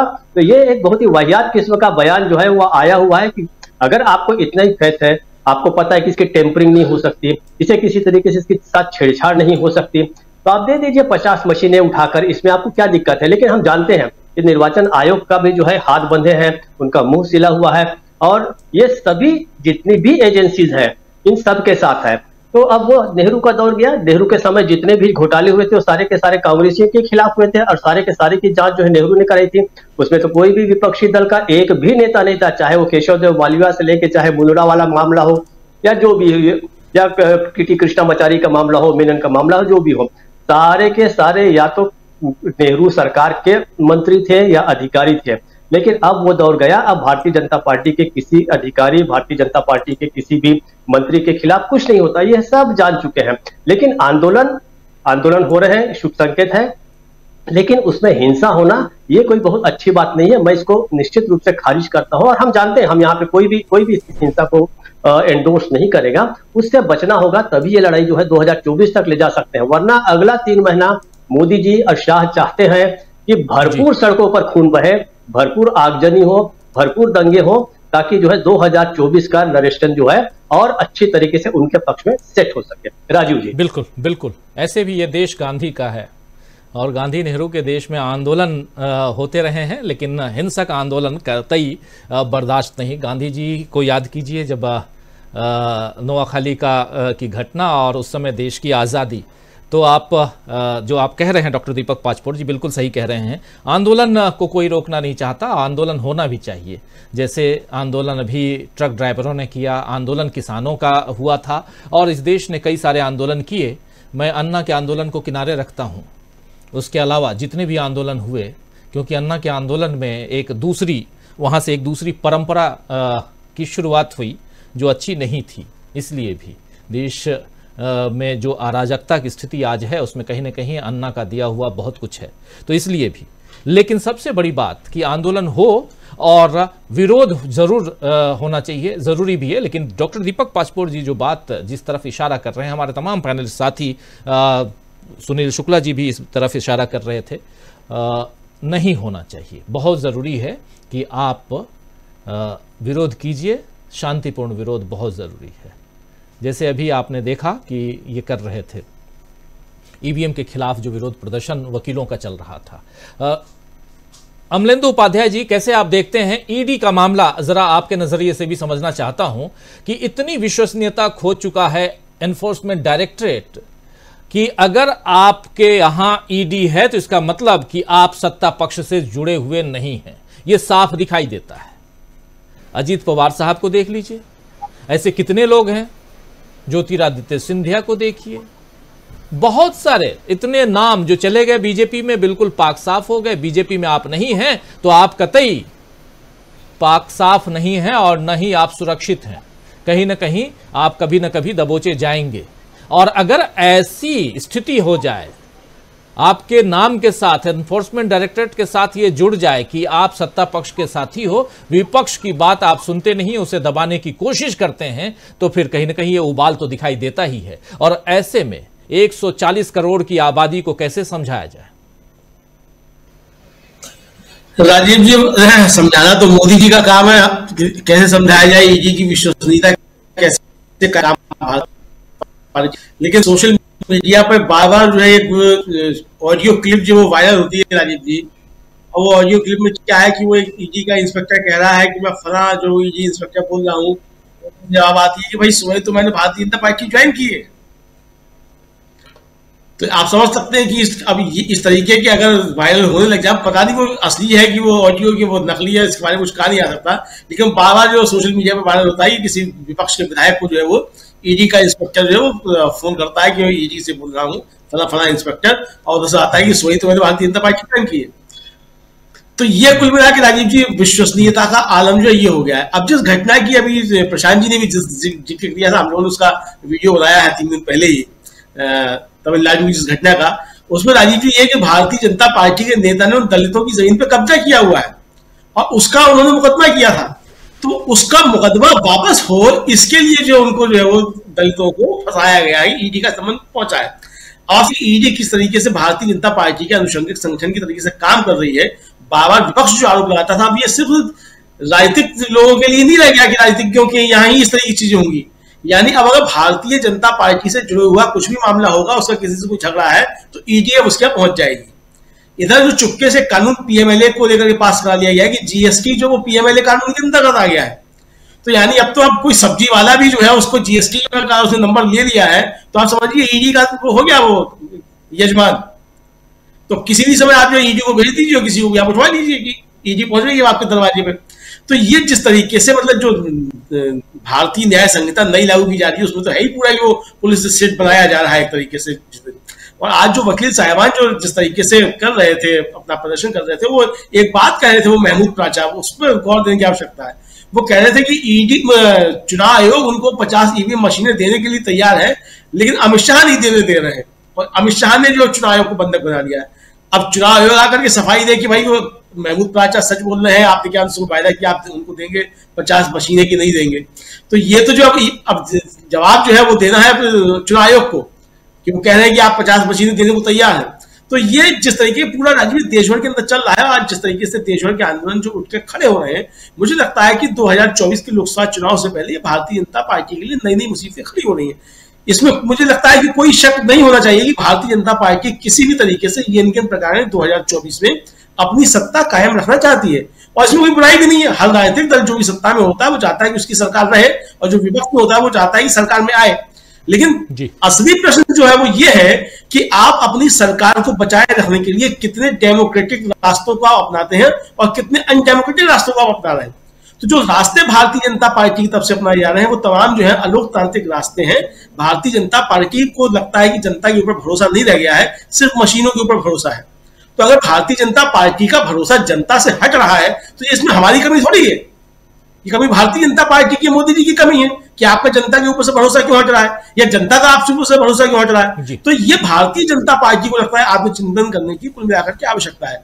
पश्चिम बंगाल की घटना राजीव जी जिस तरीके से हुई है ईडी को लेकर के, मुझे लगता है कि ये स्थितियां कहीं और भी बन सकती हैं जिस तरीके से सब ईडी को लेकर के हो रहा है, और ये अच्छी चीजें नहीं होंगी। क्योंकि ईडी सिर्फ ठीक है, आज मोदी जी की सरकार है तो आज ईडी उनके लिए काम कर रही है। ईडी तो कल भी रही ना, अगर सरकार चली जाती है 2024 में मोदी जी की, लेकिन जो ईडी की विश्वसनीयता जो समाप्त हो जाएगी वो किस तरीके से बाद में बहाल होगी।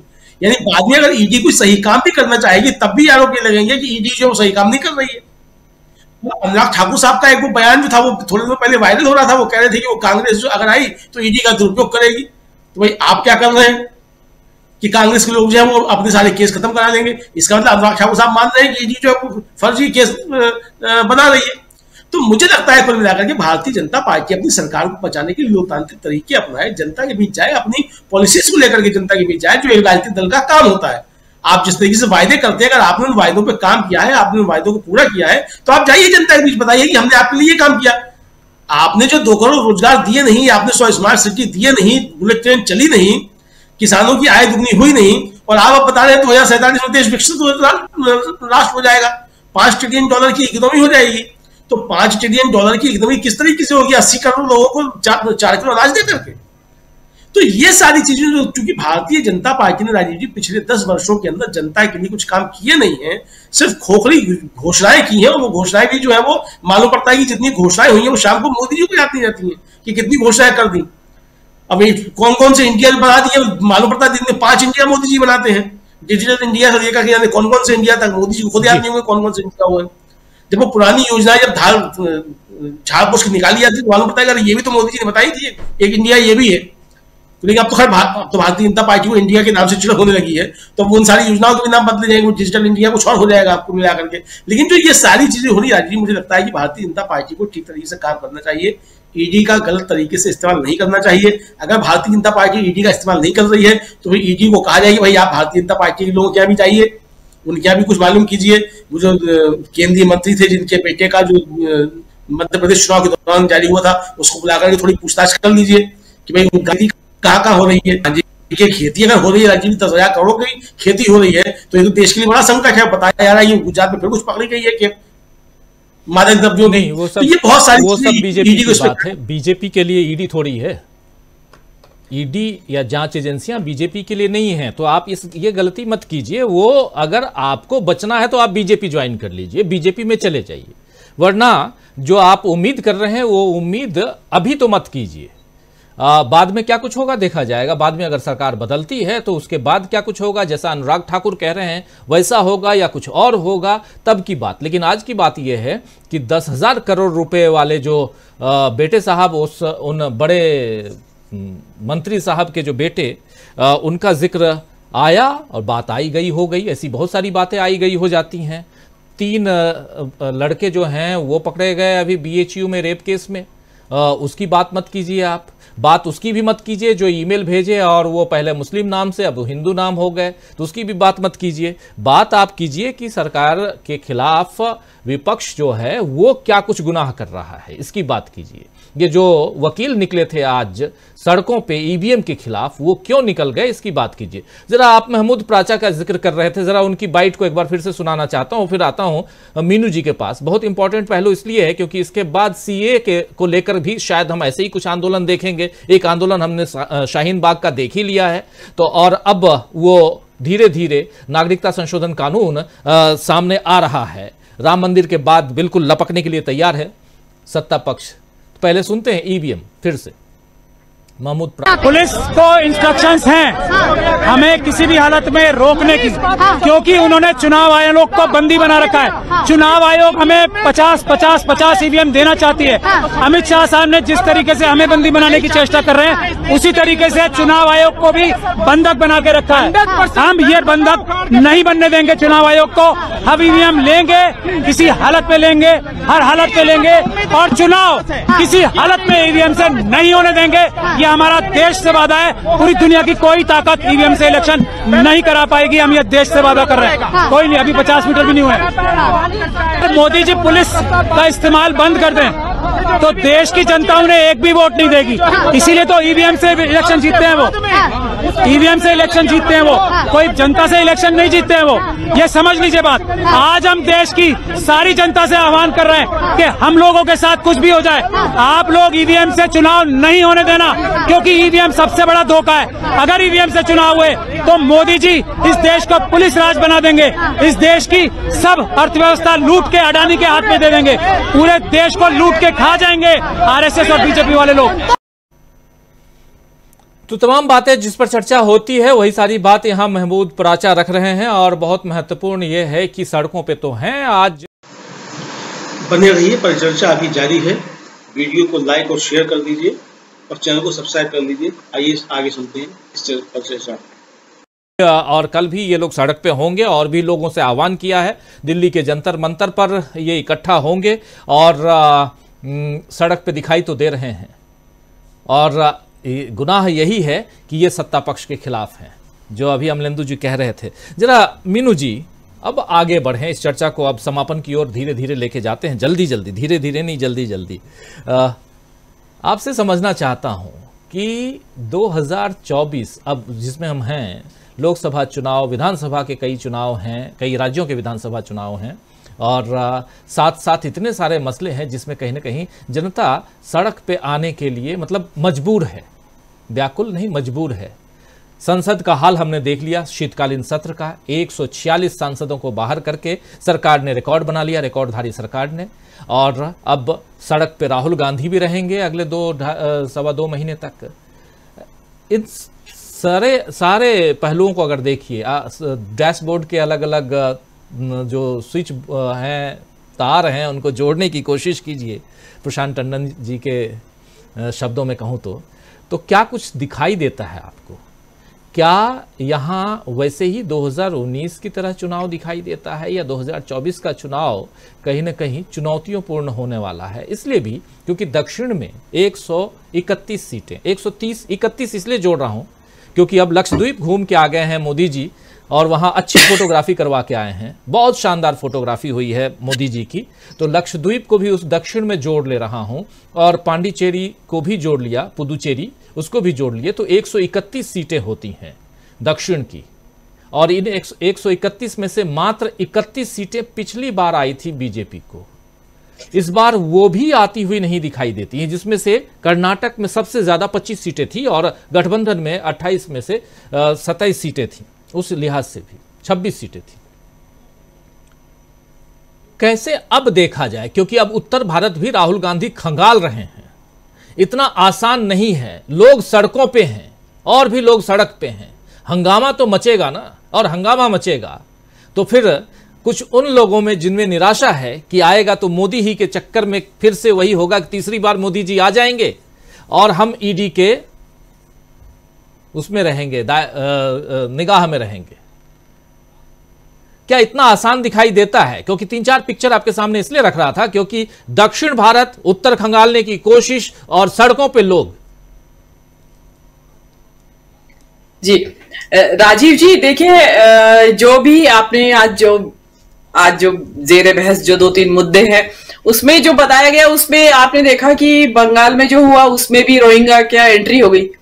तो मुझे ऐसा लगता है कि कहीं कल को ये महमूद पराचा जो है वो अभी ISI के एजेंट ना घोषित कर दिए जाएं, क्योंकि कपड़ों से पहचाने जाने वाले समुदाय से आते हैं वो।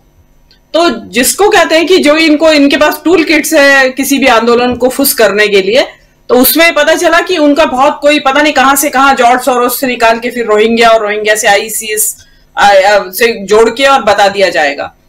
उसमें एक मुद्दा इसमें, क्योंकि जो ये सरकार जो ये करने जा रही है उसके बारे में एक बड़ी चर्चा है आज सोशल मीडिया पे कि RSS का जो कार्यालय है नागपुर में, वहां पे चीन के कुछ राजनयिक दिसंबर में मिलने गए हैं वहां पे। अब वो क्या करने के लिए गए चीनी राजनयिक RSS के कार्यालय, ये एक बहुत बड़े सोचने का विषय है कि क्या सीखने गए हैं वो वहां पे। क्या वो सीख के आएंगे जो अब वहां पे यहां इस देश में इस्तेमाल किया जाएगा, कि किस तरीके से जनता की आवाज को बंद करके और पूरी तानाशाही के साथ देश को चलाया जाए, क्योंकि सड़क पे लोग आना शुरू हो गए हैं। याद कीजिए तियाननमेन स्क्वायर का मामला, याद बिल्कुल अपने हमेशा तैयार रहिए और समझ के रहिए कि क्या ये सीखने गए हैं कि भाई कैसे कुचला जाए। तो नौबत कुछ भी आ सकती है। अभी हमने EVM के ऊपर सवाल उठा रहे हैं क्योंकि लोकतांत्रिक प्रक्रिया पे शुबह है लोगों को, तो उसमें तरीका ये निकाला जा रहा है। मुझे तो ऐसा लगता है कि प्रक्रिया को ही खत्म कर दिया जाए, ना रहेगा बांस ना बजेगी बांसुरी, कौन आएगा सड़क पे फिर। तो ये चीज जो सरकार जो है ये इनके प्रकारेण, अब जो ईडी है वो भी तो इसी का एक दमन का ही तो एक तरीका है, उसमें विपक्ष का दमन किया जा रहा है। पहले खाली कांग्रेस निशाने पे थी, अब सब निशाने पे हैं। और देश के नेता, जो मैं बार बार कह रही हूं, अभी भी कह के चुकी हूं, सारे किसी न किसी बहाने से सलाखों के पीछे होंगे। अब कम्युनिस्ट पार्टी जो चीन के जो राजनयिक है वो क्या करने गए, क्योंकि जो मोदी जी की दोस्ती चली आ रही है, चीन अंदर घुस गया है और उसके बावजूद भी वो कह रहे हैं कि ना कोई घुसाए ना घुस के बैठा हुआ है। ये हिम्मत कहां से आई मोदी जी को कहने की। और ये बताया जा रहा है कि जो ये राजनयिक जब नागपुर गए RSS के कार्यालय में, उसके कुछ ही दिन बाद चीन की जो कम्युनिस्ट पार्टी है उसका जो एक न्यूज़पेपर है, उसमें ग्लोबल टाइम्स में ये मोदी जी की तारीफ छपी, उसको इन्होंने बड़े बड़े अक्षरों में अपने मीडिया से चालू किया। तो ये क्या खिचड़ी पक रही है? पब्लिक देख रही है कि चीन ने इतना लंबा हमारा इलाका अपने कब्जे में कर लिया और चीन के राजनयिक आरएसएस के कार्यालय मिलने जा रहे हैं। आप आरएसएस के कार्यालय जो मिलने जाता है उसकी आप सबको मालूम है कि क्यों जाता है कोई आरएसएस के कार्यालय। ये मेजर चीन की जो ये लड़ाई हुई, ये जो घुसपैठ हुई उस दौरान, उसके बाद जो इनके समझौते हुए उसमें एक एरिया बफर जोन घोषित कर दिया गया, जो कि पहले पेट्रोलिंग पॉइंट था। और उस पॉइंट में जो परमवीर चक्र वाले जो विजेता है देश के एक में थे, जिन्होंने शहादत दी, मेजर शैतान सिंह, जिनको परमवीर चक्र दिया गया उनकी बहादुरी के लिए 1962 के युद्ध में, उनकी समाधि को, जो वहां पे उनका एक स्मारक बनाया हुआ था, उसको हटाना पड़ा वहां से बफर जोन बनाने के लिए। मतलब इस सीमा तक समझौते हो रहे हैं और आरएसएस के कार्यालय जा रही है जो ये चीनी राजनयिकों की टोली। ये एक बहुत बड़े किसी अच्छी घटना का या अच्छे अलामत नहीं है। ये क्या सीखने जा रहे हैं वो लोग वहां पे? आपको ध्यान होगा राहुल गांधी की एक मीटिंग है, आई डोंट नो वेदर ये सही हुई भी थी या नहीं हुई थी। इसको कितना ज्यादा उस राहुल गांधी की और सोनिया गांधी को कि क्या सीखने गए थे ये लोग, क्यों राजनयिक से मुलाकात की? तो आप गए हैं तो आपके ऊपर कोई सवाल नहीं है। तो ये जो अभी जो आपने जो बताया कि जो ईवीएम हो रहा है, जो ये बंगाल में हुआ है, किसानों का आंदोलन उधर तैयार है, आप बता रहे हैं कि अग्निवीर का आंदोलन अलग से तैयार है, तो हर कोई एजिटेशन के लिए तैयार है इलेक्शन से पहले अपना, लेकिन सरकार किसी और काम के लिए तैयार हो रही है वहां। तो ये एक बहुत बड़ा एक सोचने का विषय है। हालांकि आपने सवाल मेरे से कुछ और किया था, लेकिन क्योंकि मुझे ये बात कहनी थी जरूर, पब्लिक को मालूम पड़ना चाहिए, दर्शकों को मालूम पड़ना चाहिए कि क्या पक रहा है। चीनी राजनयिक क्या बताने गए हैं वहां पे आरएसएस के कार्यालय को, क्या एक दूसरे से सीखने और सिखाने गए हैं?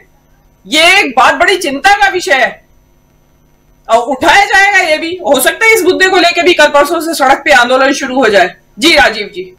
बिल्कुल। डॉक्टर राकेश पाठक जी, क्या आपको क्या लगता है, चीन का मामला भी है और इसकी चर्चा भी पिछले 2 दिनों से खूब हो रही है, जब से ये चर्चा बाहर आई है, कुछ भी बाहर आता है उसको ढकने की कोशिश होती है। अभी सेल्फी पे जो खर्चे आए हैं मोदी जी के जो सेल्फी बनाई जा रही है उसके जो खर्चे सामने आए, तो उसमें भी अब वहाँ बता दिया गया है कि आरटीआई का जवाब किन किन लोगों को देना है। तो रोकने की कोशिश, ढकने की कोशिश तो हो रही है, लेकिन ये आए क्यों थे, इस पे तो चर्चा होनी चाहिए, किस लिए आए मिलने। जी राजीव जी, मीनू जी, आपकी बात में 1-2 बातें और जोड़ देते हैं।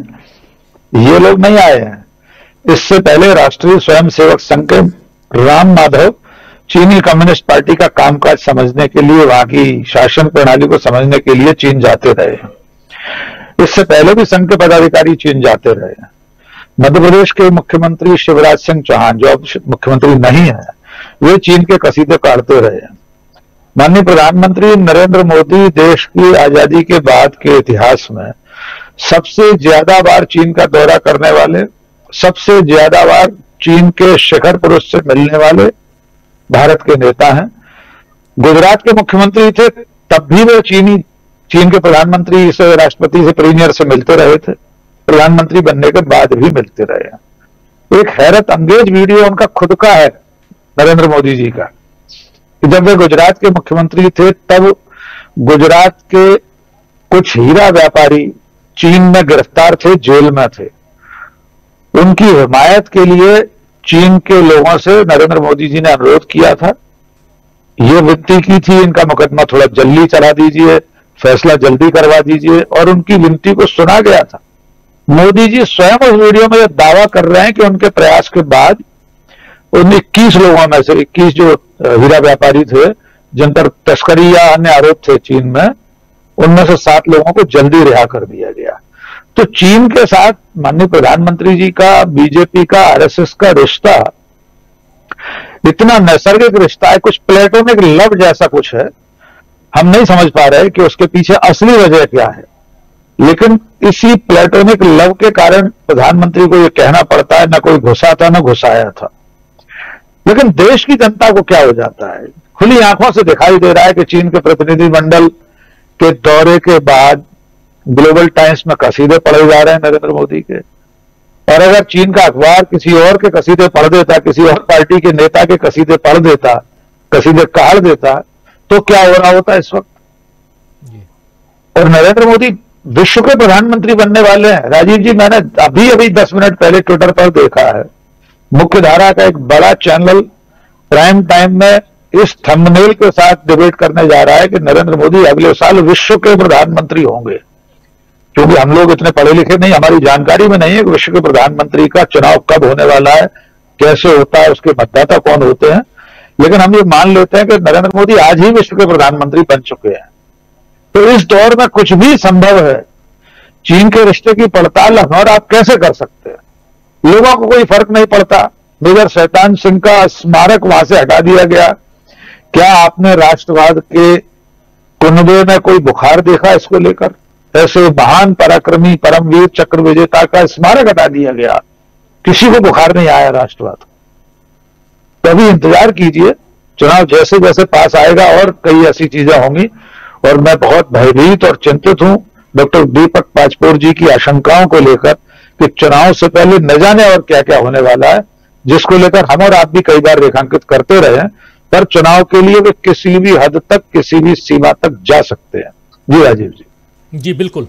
और इसी में सीएए का मामला, उसका जिक्र कर रहे थे अनिल सिन्हा जी। अनिल जी, आपके पास ही आना चाहता हूं कि क्या कुछ इसमें और है, क्या कुछ आप देखते हैं, क्योंकि ये मामला एक बार और आगे आ चुका है, क्योंकि अलग अलग पहलुओं पे हम चर्चा कर रहे हैं। और ये भी एक आंदोलन, शाहीन बाग का आंदोलन, उसको भी कुचलने की कोशिश हुई थी, और कैसे दिल्ली दंगे के बीच वो पूरा का पूरा आंदोलन जो है वो खत्म किया गया, ये सारी चीज़ें हम लोगों ने देखी हैं। अब एक बार फिर से उसकी सुगबुगाहट हो रही है। अभी आप पहले वक्तव्य में कह भी रहे थे कि उस पर चर्चा करूंगा, प्लीज अपनी बात रखिए। सीए वाले को तो साफ, उसने जो शांतनु ठाकुर है उनका मंत्री, जो राज्य मंत्री केंद्र में है, उसी मतुआ समुदाय से आता है जिसकी बड़ी संख्या को मिलना है, मतलब ये कहते हैं उसको नागरिकता मिलनी है, जो सीए कानून के हिसाब से जो बाहर जो चले गए, मतलब बाहर से जो आने वाले लोग हैं हिंदू, जो सीए है का प्रावधान उसके हिसाब से। तो एक तो मतुआ समुदाय पर उसका कई क्षेत्रों में, कई विधानसभा और लोकसभा सीटें मतुआ समुदाय उसको ये करती है, प्रभावित करती है। तो वो जो है उसका एक है एंगल बंगाल में लेकर के। दूसरा एक कॉमनल फ्रेंजी, एक सांप्रदायिक जो है उत्तेजना, मतलब टकराव तैयार करना है।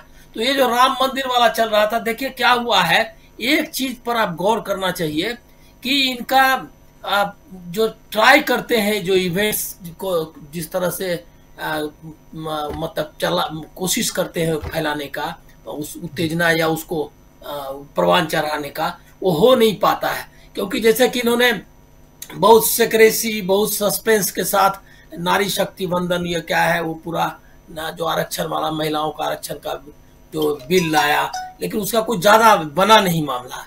ऐसे ही राम मंदिर वाला चल रहा है। मुझको लग रहा है क्या कि बहुत कोशिश कर रहे हैं ये, लेकिन वो जो टकराव जिसका वो चाहते थे, मस्जिद वर्सेस मंदिर और ये सब, वो जमा नहीं। मतलब चैनल वालों ने, जो घटक दल है, मीडिया घटक दल जो है एनडीए का, उसने बहुत प्रयास किया, लेकिन वो पोलराइजेशन हो नहीं पाया। वो अब सीए के जरिए वो साधना चाहते हैं। और अब एक और कोशिश उसके अलावा चल रही है कि जो कॉमनल एलिमेंट्स है, ओवैसी टाइप के जो एलिमेंट्स हैं, उसको भी रोप इन करें। वहाँ जैसे बदरुद्दीन अजमल है और ये यहाँ ओवैसी है, तो वो भी है एक। तो मुसलमानों के बीच में भी और वीडियोज आ रहे हैं कि कैसे राम बहुत अच्छे थे। वो कई मौलाना जो है वो तकरीर कर रहा है, वो स्पॉन्सर्ड मौलाना। तो कई लेवल्स पे, मतलब 2024 में एक कॉमनल पोलराइजेशन, एक मतलब हिंदुत्व सेंट्रिक हो जाए चुनाव, ये भी प्रयास चालू है। और ये मुझको लग रहा है कि सीए वाला जो स्टेटमेंट आया है, या जो कोशिश है कि हम लागू कर देंगे जल्दी, हमको लग रहा है कि उसी दिशा में है। तो 2024 में जो आशंका व्यक्त की दीपक जी ने या राकेश जी ने, वो एकदम है क्या कि वो समय गंवाना नहीं चाहते हैं और बहुत उनको समय कम रह गया है, तो वो काफी चीजें ऐसी करेंगे जिससे आपको अचरज भी होगा और तकलीफ भी बढ़ेगी, सामान्य लोगों की, सब लोगों की। गंभीर चिंतन का विषय है। प्रशांत टंडन जी, ये जो बातें प्रशांत जी जो बातें बता रहे हैं अनिल सिन्हा जी, ये बहुत गंभीर है, इस पर चिंतन होनी चाहिए, बात होनी चाहिए कि आखिर ये तमाम ऐसी बातें, ऐसे मुद्दे अगर आ जाएं सामने, तो एक तो और राम मंदिर को लेकर कैसे वीडियोस वायरल किए जा रहे हैं, कुछ वीडियोस आए हैं हमारे पास भी, और कैसे पूरा का पूरा पोलराइज करने की कोशिश है। अगर इसको देखा जाए तो एक गंभीर चुनौतियां इंडिया गठबंधन के सामने पेश करने की कोशिश मोदी सरकार की, बीजेपी की तरफ से, मोदी सरकार ना कहूं, बीजेपी की तरफ से। राजीव जी, 2-3 बातें बड़ी स्पष्ट दिखाई दे रही हैं। एक तो मैं अपने मित्रों से सहमत हूं कि ये चुनाव सामान्य चुनाव नहीं होगा, ये चुनाव में बहुत कुछ होगा अप्रत्याशित, और जिसकी कल्पना भी शायद हम लोगों ने ना की हो। लेकिन सिक्के का दूसरा पहलू यह है कि भारत का संविधान किसी के मुगैम्बो होने की गुंजाइश बिल्कुल नहीं छोड़ता है। ये लोकतंत्र की जो ताकत है भारत में, ये कई बार साबित हुई है। तो कोई ये चाहे कि वो अधिनायकवादी बन जाए या यहाँ पे इसको भारत को नॉर्थ कोरिया बना दिया जाए, ये संभव नहीं है। और इसलिए आप देखिए कि पिछले 1-1.5 महीने की घटनाएं देखिए आप। मैं बंगाल में हुई घटना जो ईडी के साथ हुई है, उसका समर्थन नहीं हो सकता है, लेकिन आप उसकी भावना को देखिए। प्रतिरोध की बात, चाहे वो ट्रक ड्राइवर हो, चाहे वो किसान हो, राजनेता हो, प्रतिरोध की बात जो है वो अब चल पड़ी है। और यही जो बात है कि सड़कों पर तय होगा, जो बात आप कह रहे हैं, तो वो सड़क अब सूनी नहीं रहेंगी। भारत जोड़ो यात्रा पार्ट 2 शुरू हो रही है, इंडिया गठबंधन के तमाम घटक भी रहेंगे और तमाम तरीके के विमर्श जो हो रहे हैं वो सामने मुखर होके आएंगे। इन्फोर्समेंट डायरेक्टरेट की बात भी हो रही है। देखिए, आप जरा गौर कीजिए, तमाम तरीके के आंकड़े आते हैं। इन्फोर्समेंट डायरेक्टरेट जिन नेताओं को निशाना बनाता है वो समाज के किस वर्ग से आते हैं। 90% राजीव जी, इन्फोर्समेंट डायरेक्टरेट ने उन लोगों को निशाना बनाया है जो दलित, ओबीसी यानी हाशिए के समाज से आने वाले लोग हैं। उनके लिए वॉशिंग मशीन की सुविधा उपलब्ध नहीं है। वॉशिंग मशीन की सुविधा हेमंत बिस्वा शर्मा के लिए है, हेमंत सोरेन के लिए नहीं है, लालू प्रसाद यादव के लिए नहीं है, अखिलेश यादव के पीछे नहीं है, मायावती के ऊपर नहीं है। तो आप देखिएगा कि जिन लोगों को ईडी के रडार पे रखा जाता है, इंक्लूडिंग वो तमिलनाडु के गरीब किसान जिनके अकाउंट में 4। आशा है ये कार्यक्रम आपको पसंद आया होगा। इस वीडियो को ज्यादा से ज्यादा शेयर करें, लाइक करें और कमेंट करके बताएं आपकी राय क्या है। और अगर आपने हमारा यूट्यूब चैनल तक सब्सक्राइब नहीं किया है तो तुरंत इसको सब्सक्राइब कर लीजिए और बेल आइकन भी दबा दीजिएगा ताकि अगली वीडियो अपलोड हो तो आपके पास इसका नोटिफिकेशन पहुंच सके। और अगर आपने हमारा फेसबुक पेज फॉलो नहीं किया है, फेसबुक पेज को भी फॉलो करें। धन्यवाद।